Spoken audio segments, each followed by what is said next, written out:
I had a supervisor once who loves to put people to work off the clock. And by off the clock, I mean he would ask us to do stuff and we would not get paid for it. And he did it to mainly to the new people. And at the time, I was one of the newer staff.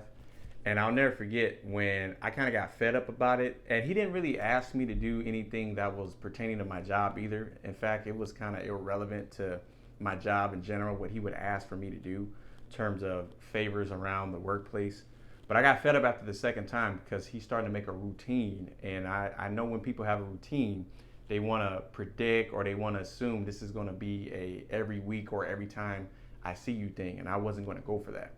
So one of the things that I did was just to cover myself before I had my conversation with my supervisor at the time was I was like, hey, should I be working off the clock? Now, of course, I know I shouldn't be working off the clock, but I'm just setting it in stone that I at least had a conversation.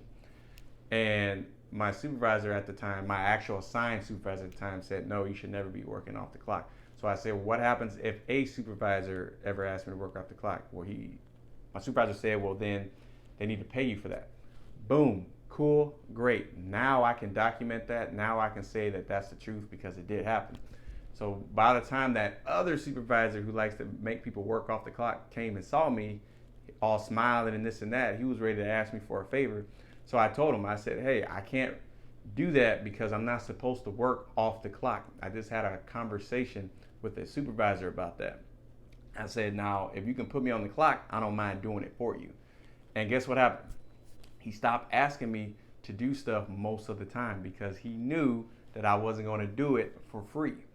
Now, the beautiful thing about that was on the times that he truly did needed me, I at least got paid. But a lot of the other newer staff, they still kept doing things for this supervisor for free. So I just want to share with you, if that's you or somebody that you know who's in that situation, go talk to a supervisor, document that conversation. So by the time that other supervisor asks you to do something for free, you can truthfully say you cannot work off the clock unless you're on the clock. That way they'll leave you alone. And here's the beautiful thing about it, because work politics are intense sometimes. Some supervisors can't always handle the truth of, I don't want to do this, right? You're saving yourself indirectly by letting them know that you can't do something because it is against policy. So with that being said, try that out and hopefully you'll be more successful with people not putting you to work for free.